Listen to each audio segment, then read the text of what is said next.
సరైన ప్రాపర్టీని ఎంచుకోవడంలో తికమక పడుతున్నారా? ఇక ఆ కన్ఫ్యూజన్ వద్దు. అపార్ట్మెంట్లు, విల్లాలు, ప్లాట్లు మీకు కావలసినవన్నీ ఒకే చోట. Suman TV biggest property expo October 18th, 19th HSCC Novotel Hyderabad. ఇప్పుడే ఫ్రీ ఎంట్రీ కోసం కాల్ చేయండి.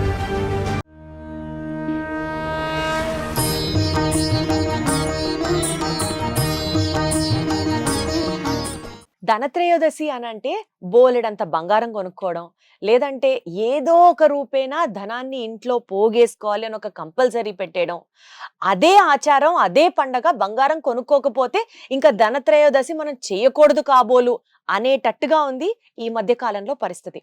కానీ వాస్తవానికి ధనత్రయోదశి పండగ యొక్క విశిష్టత ఏంటి? ధనత్రయోదశికి బంగారమో లేదా వెండో కొనుక్కోవాల్సిన కంపల్సరీ ఏంటి? రేట్లేమో ఒక పక్క చూస్తుంటే మండిపోతున్నాయి. బంగారం కానీ, వెండి కానీ. ఒక సామాన్యుడు కొనుక్కోలేకపోతే ఆ పండగ జరుపుకోకూడదా? అసలు ధనత్రయోదశి యొక్క మూల ఉద్దేశం ఏంటి? ఇదే అంశం గురించి ఈరోజు శరణాగతి కార్యక్రమంలో మాట్లాడుకుందాం. మనతో పాటు ఉన్నారు వైష్ణవ సాంప్రదాయ ప్రచారకురాలు పద్మజ రామానుజదాస్ గారు. అమ్మా నమస్తే. నమస్తే అండి. ధనత్రయోదశికి మీరు కూడా ఇంతకీ బంగారం ఈ సంవత్సరం కొన్నారా లేదా? ధనత్రయోదశికి బంగారం కొనడం ఒక్కటే ఉద్దేశ్యం కాదు. అదే కదా. మోర్ ఓవర్ శ్రీ వైష్ణవ సంప్రదాయానికి ధనత్రయోదశికి ఒక ప్రత్యేకత అంటూ ఏమి లేదు చెప్పాలంటే. వైష్ణవ సంప్రదాయంలో ధనత్రయోదశికి ప్రత్యేకించి ఏ విధమైనటువంటి విశేషం లేదు. కాకపోతే జనరల్ గా అందరూ చేసుకునే గురించి మనం మాట్లాడుకుందాం. ఏమిటి అంటే ధనత్రయోదశి రోజున బంగారం గాని, వెండి గాని, రాగి, ఇత్తడి ఇత్యాది లోహాలు, విలువైనటువంటివి వస్తువులు గాని ఇవి కొనుక్కొని తెచ్చుకోవటం వల్ల అదృష్టం వస్తుంది అనేది ఒక నమ్మకం అయితే ప్రజల్లో ఉంది. దానికి తోడు మన జ్యువెలరీ షాప్ వాళ్ళు కూడా దాన్ని కొంచెం అగ్నికి ఆజ్యం పోసినట్లుగా పెంచుతూ వచ్చారు. అది ఒక నమ్మకం అయితే భక్తులలో ఉంది, ప్రజలలో ఉంది. మనం విలువైన ఆభరణాలు గాని, వెండి వస్తువులు గాని ఏదైనా కొనుక్కుంటే అదృష్టం వరిస్తుంది అంటూ. అది మాత్రమే కాక మనకి గృహంలో వంటింట్లో సామాన్లు, ఏదన్నా వంటకు సంబంధించినటువంటి సామాన్లు కొనుగోలు చేయటం కూడా ఒక విశేషంగా కనిపిస్తుంది. ఓహో, అది కూడా చేయొచ్చు. ఆ రోజు కూడా చేస్తా. ఆ రోజున ధనత్రయోదశి రోజున వంటింటి సామాన్లు, వంటింటికి సంబంధించినటువంటి వస్తువులు ఉంటాయి కదా మనకి, ఇంకేదైనా పొయ్యి ఇట్లాంటివి ఏవైనా సరే వంటింట్లో మనకి వాడుకునేటువంటి మిక్సీలు గాని, ఇవి గాని ఏవైనా వస్తువులు గాని, పాత్రలు గాని కొంటే మంచిది అని కూడా చెప్తారు. ఆ రోజున ఆ పాత్రల్లో వంట చేసి భగవంతుడికి నివేదన చేయటం కూడా మనం చూస్తూ ఉంటాం. అది కూడా ఒకటి కనిపిస్తుంది.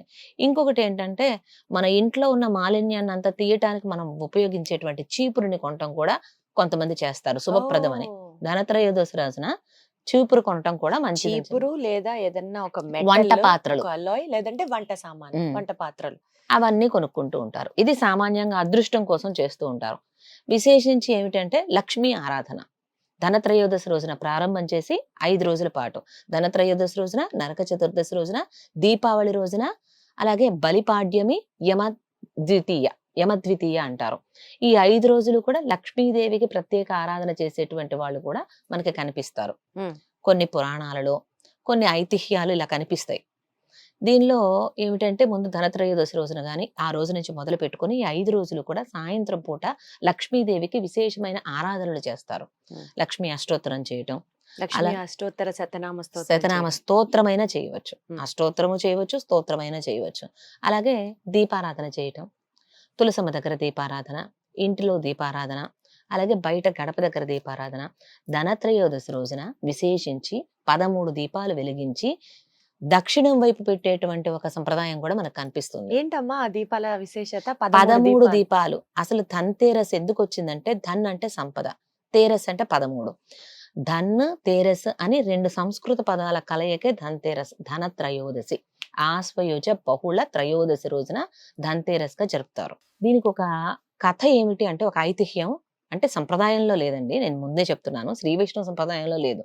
కానీ అన్ని సంప్రదాయాలు మనం మాట్లాడుకుంటున్నాం కాబట్టి ఒక ఐతిహ్యం ఏం చెప్తారంటే, ఒక రాజుగారు ఉన్నారు, 16 సంవత్సరాల రాజు, యువరాజు. ఆయనకి ఒక జాతక రీత్యా ఒక దోషం ఉంది. వివాహమైన 4వ రోజున ఆయనకి మరణగండం ఉంది అని. అయితే అది ముందుగా తెలుసుకున్నటువంటి పురోహితులు వాళ్ళు ఉంటారు కదా, ఆయన హెచ్చరిస్తారు. సరే వివాహం జరిగింది ఆ రాజుగారికి, యువరాజుకి. వచ్చినటువంటి ఆ భార్య, నూతన దంపతులు ఆమె ఏం చేశారంటే భర్త యొక్క శ్రేయస్సు కోసం ఆ త్రయోదశి రోజున, అంటే అది 4వ రోజు అయింది వాళ్ళకి వివాహం అయ్యి. ఉమ్. ఆ రోజున ఆమె రాత్రి తెల్లవార్దులు కూడా ఆయన్ని పడుకోనివ్వకుండా భగవంతుని యొక్క లీలలు, కథలు, ఐతిహ్యాలు ఇవన్నీ చెప్తూ, చెప్తూ. భజనలు చేస్తూ, కీర్తనలు, స్తోత్రాలు ఇవన్నీ పాడుతూ, ఇది మాత్రమే కాకుండా ఇంటి బయట రాశిగా బంగారము, వెండి నాణేలు ఇవన్నీ కూడా పోగువేసి ఇంట్లో బయట మొత్తం అంతా కూడా దీపాలతోటి దేదీప్యమానంగా ప్రకాశవంతంగా ఉండేటట్లుగా చేసింది ఆ నూతన వివాహిత ఆ స్త్రీ, రాజుగారి భార్య. అయితే దీని కారణంగా ఏమవుతుందంటే ఆ దీపాల ప్రకాశం ఫస్ట్ థింగ్. 2 ఆ బంగారము, వెండి నాణేల రాశి నుంచి వచ్చేటువంటి ఉజ్వలమైనటువంటి కాంతి. వెరసి యమధర్మరాజు వచ్చాడు ఈయన తీసుకువెళ్ళటానికి ఒక సర్పం రూపంలో. పాము కాటు వేసి చనిపోతాడని ఉంది జాతకంలో. అంటే ఆవిడకి తెలుసా ఆ విషయం? పురోహితులు చెప్పారు. ఉమ్. జాతకం చూపించుకుంటారు కదా రాజులు అనేటప్పటికి. ఆ యువరాజు గారికి ఇలాగ జ్యోతిష్యంలో ఇలా గండం ఉంది, పాము కాటుకి వివాహం అయిన 4వ రోజు మరణిస్తాడని చెప్పారు. ఉమ్. అందుకని ఈమె పెళ్ళి అవ్వగానే, వివాహం అవ్వగానే ఆ అమ్మాయి ఈ విధంగా చేసింది. పాము కాటు నుంచి తన భర్తను రక్షించడానికి, యమధర్మరాజు నుంచి తన పతి ప్రాణాలను దక్కించుకోవడం కోసం ఇవన్నీ చేసి కూర్చుంది. యమధర్మరాజు రాత్రి అయ్యేటప్పటికి ఆ ఇంట్లోకి ప్రవేశించడానికి పాము రూపంలో వచ్చాట. సర్పం రూపంలో. సర్పం రూపంలో వచ్చేటప్పటికి ఈ ప్రకాశాన్ని చూసి అక్కడ ఆగిపోయారు. ఉమ్. ఆ వెండి బంగారు నాణాల గుట్ట మీద కూర్చొని ఆలకిస్తూ ఉన్నట్ట ఈమె చెప్తున్నటువంటి కథలు ఇవన్నీ. వీటితోటి మొత్తం జాగారం చేశారు రాత్రి తెల్లవారుదులు కూడా, యువరాజు వారి భార్య గారు ఇరువురు కూడాను. ఆయన వింటూ ఉన్నాడు. తెల్లవారింది, గండం అయితే గడిచిపోయిందిగా, ఉమ్. ఇంకా యమధర్మరాజు తిరిగి వెళ్ళిపోయారు. అలా భర్త ప్రాణాలను దక్కించుకుంది.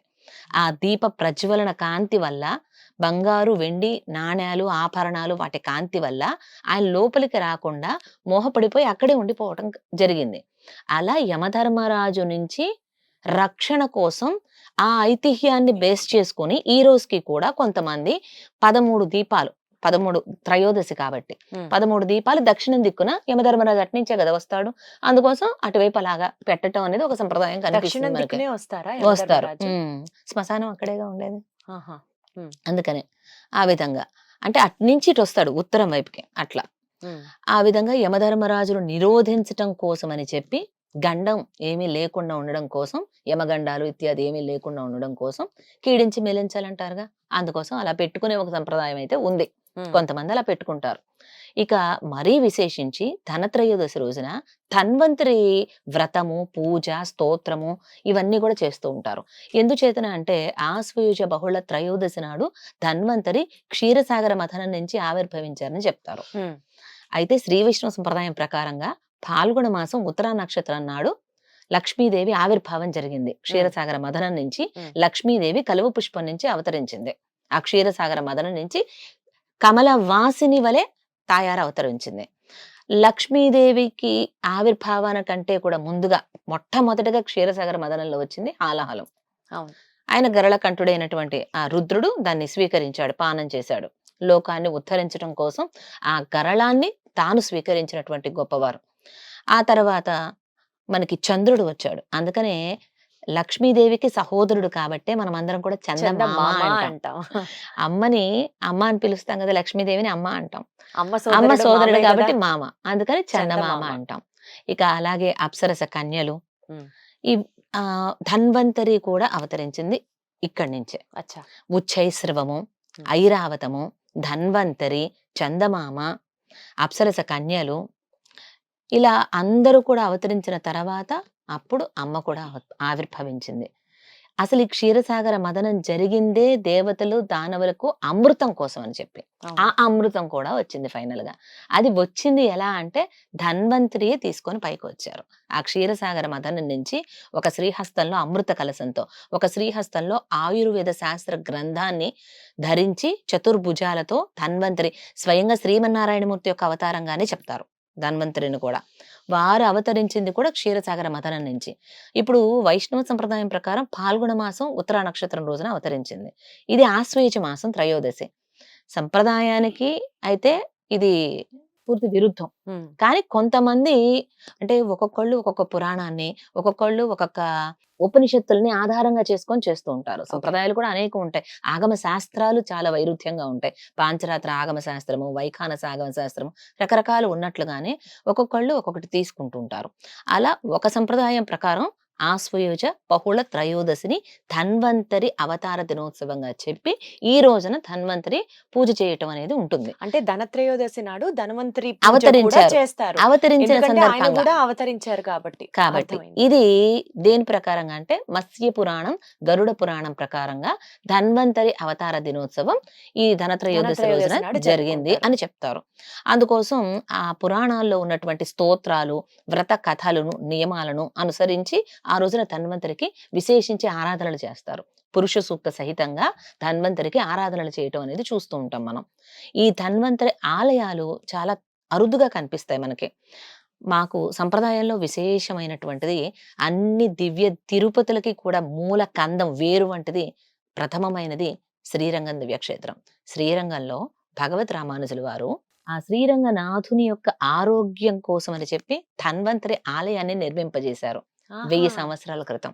సాక్షాత్తు శ్రీరంగనాథునికి ఆరోగ్యం ఆరోగ్యం కోసం. కోసం. అంటే దేవతలకు ఆరోగ్యాన్ని ఇచ్చేటువంటి వాడు ధన్వంతరి. ఆ ధన్వంతరి ద్వారా అవతరించినదే ఆయుర్వేద శాస్త్రం. మనకి యునాని వైద్యం, యోగా, ప్రకృతి వైద్యం, ఆయుర్వేదం, హోమియోపతి ఇలా వీళ్ళందరూ కలిసి ఒక సొసైటీగా ఉంటారు కదా. వాళ్ళందరూ కలిసి 2016లో ఈ ధన్తేరస్ని ప్రపంచ ఆరోగ్య అంటే ఆయుర్వేద దినోత్సవంగా, ప్రపంచ ఆయుర్వేద దినోత్సవంగా ప్రకటించడం కూడా జరిగింది. అచ్చా. ధనత్రయోదశి నాడు ప్రపంచ ఆయుర్వేద దినోత్సవం ఆ రోజున జరుపుకుంటారు. అలా దేవతలకు కూడా ఆరోగ్యాన్ని ఇచ్చేటువంటి వాడు. ఇక్కడ భగవద్ రామానుజుల వారు రంగనాథుని ఆరోగ్యం కోసం ఎందుకు ధన్వంతరి ఆలయం నిర్మించారో తెలుసుకుందాం. ఒకనాడు శ్రీరంగం దివ్యక్షేత్రం చాలా పెద్దది, 156 ఎకరాల విస్తీర్ణంలో అమరి ఉంది. అనేక ఉపాలయాలు ఉంటాయి వందల సంఖ్యలో. అంత పెద్ద దివ్యక్షేత్రం. ఎంతో మంది రంగనాథునికి అనేక రకాలైనటువంటి నైవేద్యాలు తయారు చేస్తూ ఉంటారు. అవన్నీ తీసుకొచ్చి రంగడికి నివేదన చేశారు. రాత్రి వేళ సమయంలో సుమారుగా రామానుజుల వారు వేంచేసి రంగడిని చూడగానే, అయ్యో రంగనాథునికి జలుబు చేసింది, ఈ రోజున ఏమి తప్పిదం జరిగింది నైవేద్యాలలో అంటూ ఆ తళిగ అంటే వంట చేసేటువంటి వాళ్ళని పోటు అంటారు, లేకపోతే వంటశాల అంటారు, తళిగశాల అంటారు, అలా వాళ్ళని పిలిపించి అడిగారు. వాళ్ళు వంట చేసింది ఎవరు, ఏం చేశారు, ఏమి నివేదన చేశారు అంటే మనం ఏదన్నా మనం ఇంటేక్ ఏదైతే దాని వల్లనే కదండి వచ్చేది రోగాలు. మనం కూడా డాక్టర్ దగ్గరికి వెళ్తే చూడండి ఏం తిన్నారు నిన్న అని అడుగుతారు, వెంటనే అదే వస్తుంది క్వశ్చన్. హోమియోపతి అయితే మరీ విశేషంగా అడుగుతారు తరచి. మామూలుగా అల్లోపతి డాక్టర్స్ అయినా ఇదే అడుగుతారు. మనం తీసుకునే ఆహారాన్ని బట్టే వస్తుంది. భగవంతునికి కూడా అంతే. అర్చామూర్తిగా ఉన్న పెరుమాళ్ళకి మరి ఏం నివేదన చేశారు, ఎక్కడ తేడా వచ్చిందని రామానుజుల వారు వాకబు చేస్తే మాకు తెలీదు అంటూ, అంటే ఒకళ్ళు చేసిన తప్పు ఒకళ్ళు మీదకి వేసుకోవటం అప్పటి నుంచి ఉందేమో. ఇక చివరాఖరికి తేలింది ఏంటంటే పెరుగన్నం నివేదన దద్యోజనం అంటారు. ఓజనం అంటే అన్నం, దధి ఓదనం, దద్యోదనం నివేదన చేసిన తర్వాత నేరేడు పళ్ళు నివేదన చేశారు. దద్యోదనం అంటే పెరుగు తిన్న తర్వాత నేరేడు పళ్ళు తింటే జలుబు చేస్తుంది. ఇది బయటపడింది. ఆ రోజున అలా నివేదన చేయటం జరిగింది. అందుకని రామానుజుల వారు దీన్ని గుర్తెరిగి వెంటనే దానికి రంగనికి ఈ విధంగా అయ్యింది కాబట్టి ఇకపై ఇటువంటి దోషం జరగకుండా వారి ఆరోగ్యం కోసం అని చెప్పి దేవతలకు ఆరోగ్యాన్ని ఇచ్చేటువంటి ధన్వంతరి యొక్క సన్నిధి శ్రీరంగం దివ్యక్షేత్రంలో ఉండాలి అని ఆ సన్నిధి ప్రాకారాలలో ఒక ప్రాకారంలో ధన్వంతరికి కూడా ఆలయం నిర్మించారు. వైకుంఠ ద్వారం దగ్గరే ఉంటుంది ధన్వంతరి ఆలయం కూడా శ్రీరంగం దివ్యక్షేత్రంలో. ఆ విధంగా ఆనాటి నుంచి రంగడి యొక్క ఆరోగ్య నిమిత్తంగా ధన్వంతరికి పూజలు చేయటం ఇవన్నీ కూడా ఏర్పాటు చేయబడ్డాయి సంప్రదాయంలో. అటువంటి విశేషమైన దేవతలకు ఆరోగ్యాన్ని ఇచ్చేటువంటి ధన్వంతరి అవతారంగా చెప్తారు కొంతమంది. అసలు బంగారం నగలు కొనడం తప్ప ధనత్రయోదశికి ఇంత చరిత్ర కథ ఉందన్న విషయం కూడా అసలు మాకు తెలియదు. ఇప్పుడు ఏంటంటే మీరు చెప్పినట్లు 13 దీపాలు పెట్టాలి ఇంటికి దక్షిణం వైపు యమగండాన్ని నివారించడానికి. అంటే ఆ రోజు యమగండం ఉండొచ్చు ఉండకపోవచ్చు, కానీ అట్లా పెడితే మంచిది అంతేగా. ఆ ఐతిహ్యాన్ని బట్టి అలా పెట్టడం రివాజు లాగా వచ్చేసింది కొంతమంది కొన్ని సంప్రదాయాల వాళ్ళు.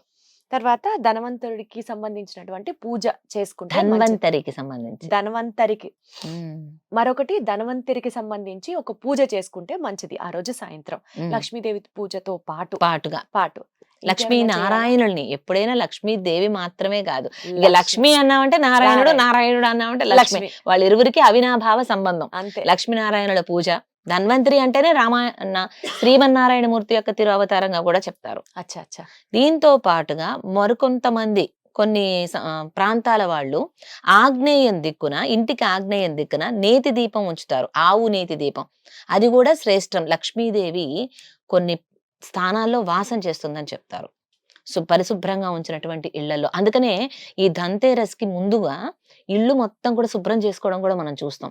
ఇళ్ళే కావచ్చు, మన ఆఫీసులు, అటువంటి కార్యాలయాలు కావచ్చు, ఇవన్నీ కూడా ఆ రోజున మరింతగా శుభ్రపరుస్తారు. రోజు శుభ్రం చేసుకున్నా విశేషించి శుభ్రం చేసుకుంటాంగా పండుగ దినాలలో. అవును. అందుకోసం అట్లా మొత్తం అంతా ఇల్లంతా శుభ్రం పరుచుకొని లక్ష్మీ ఆరాధనతో పాటుగా ఆ ఆగ్నేయం మూల ఆవు నేతి దీపం పెట్టడం కూడా కొంతమంది చేస్తారు, కొన్ని సంప్రదాయాలు. అలా కూడా చేస్తే చేస్తారు. లక్ష్మీదేవికి ప్రసన్నం దీపము లక్ష్మీ వాసము. అవుతుంది. దీపంలో లక్ష్మీదేవి ఉంటుందని చెప్తారు. అందుకే ప్రతినిత్యం మనం పూజ చేయటం కూడా దీపారాధనతో ప్రారంభం చేస్తాం. అవును.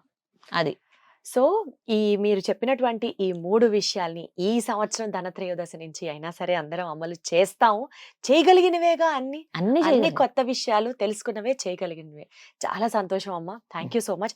నెక్స్ట్ ఎపిసోడ్ లో తప్పకుండా కార్తీక మాసంలో దీపాల యొక్క విశిష్టత గురించి ప్రత్యేకంగా మాట్లాడుకుందాం. తప్పకుండా అమ్మా. నమస్తే. జై జై శ్రీమన్నారాయణ. శ్రీమన్నారాయణ.